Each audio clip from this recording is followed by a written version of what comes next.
എന്നെ സംബന്ധിച്ചെന്ന് പറഞ്ഞാൽ first movie മമ്മൂക്കയുടെ ഫസ്റ്റ് ഷോട്ട് മമ്മൂക്കയുടെ കൂടെയാണ്. സ്റ്റാലിൻ ശിവദാസ് എന്ന് പറഞ്ഞ പടത്തിലാണ് ഞാൻ ഫസ്റ്റ് ഇൻട്രൊഡ്യൂസ് ആവുന്നത്. അപ്പോൾ ഫസ്റ്റ് ഷോട്ട് മമ്മൂക്കയുടെ കൂടെയായിരുന്നു.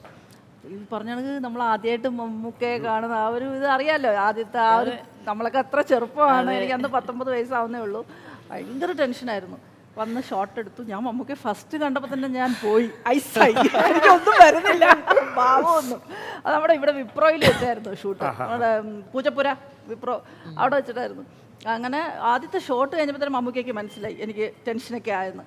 പിന്നെ അത് കഴിഞ്ഞ് പിന്നെ നമുക്ക് കുറേ നേരം എൻ്റെ അടുത്തിരുന്ന് കുറേ കാര്യങ്ങൾ സംസാരിച്ചു, സിനിമയെക്കുറിച്ച് പറഞ്ഞു. സിനിമയിലെ നമ്മൾ ഇൻഡസ്ട്രിയിൽ എങ്ങനെ ബിഹേവ് ചെയ്യണം, എങ്ങനെ വേണം, ഇത് സീരിയസ് ആയിട്ടാണ് നമ്മൾ ഈ ഫിലിമിൽ വന്നതെങ്കിൽ അതിനെ ഒരു പ്രൊഫഷണലായിട്ട് എടുക്കാനാണെങ്കിൽ നമ്മൾ എങ്ങനെയൊക്കെയാണ് അവിടെ നിൽക്കേണ്ടത്, എല്ലാം ഡീറ്റെയിൽ ആയിട്ട് എനിക്ക് അന്ന് ഇരുന്നൊരു ക്ലാസ് പോലെ നമുക്ക് തന്നു കേട്ടോ.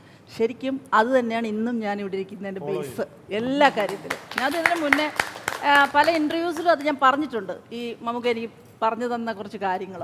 അപ്പം അത് കഴിഞ്ഞ് കുറേ പടം അടുപ്പിച്ച് മമ്മൂക്കയോട് ചെയ്തു. പല്ലാവൂർ ദേവനാരായണൻ, വല്യേട്ടൻ, ആര്യനങ്ങളുടെ ഇവിടെ ഇങ്ങനെ മമ്മൂക്കയുടെ കുറേ പടങ്ങൾ അടുപ്പിച്ചിങ്ങനെ. അപ്പോൾ ഭയങ്കര നല്ല. അപ്പോൾ എൻ്റെ അടുത്ത് പറയുന്നത്, നീ ശരീരമൊക്കെ സൂക്ഷിക്കണം, ആരോഗ്യകാര്യത്തിൽ ഹെൽത്തിൻ്റെ കാര്യത്തിൽ ഭയങ്കര ഇതാണ്. അപ്പോൾ ശരീരം വാരി വലിച്ച് നമ്മളൊക്കെ ഈ എല്ലാം കിട്ടുന്നതൊക്കെ തിന്നുമല്ലോ, വാരി വലിച്ചൊന്നും കഴിക്കരുത്, നോക്കി കണ്ട് ശരീരം ഇതിലൊക്കെ നിൽക്കണമെങ്കിൽ ഇത്ര ഇത് വേണം എന്നൊക്കെ ഭയങ്കര ഉപദേശം തരുന്നതിൽ. പിന്നെ ഭക്ഷണ കാര്യം അറിയായിരിക്കും, വീണ ചേച്ചി മമ്മൂക്ക വരുമ്പോഴത്തേക്ക് പ്രത്യേക ഭക്ഷണമാണ് കാരിയർ വരുന്ന ലഞ്ച് ടൈം ആകുമ്പോൾ ഒരുപാട് ഐറ്റംസ് കൊണ്ടുവരുന്നത്. പക്ഷെ അത് കൊണ്ട് ടേബിളിൽ ലഞ്ച് ബ്രേക്കിന് വെച്ച് കഴിഞ്ഞാൽ നമ്മൾ എല്ലാവരെയും വിളിക്കും. എല്ലാവരും വിളിച്ചാൽ ടേബിളിന് ചുറ്റും ഇരുത്തി നമുക്കെല്ലാം തന്ന് നമ്മൾ കഴിച്ചത് പറയുമ്പോഴേ മമ്മൂക്ക കഴിക്കുള്ളൂ. അതൊരു ഭയങ്കര ചിട്ടയായിട്ട് ചെയ്യുന്നൊരു കാര്യമായിരുന്നു.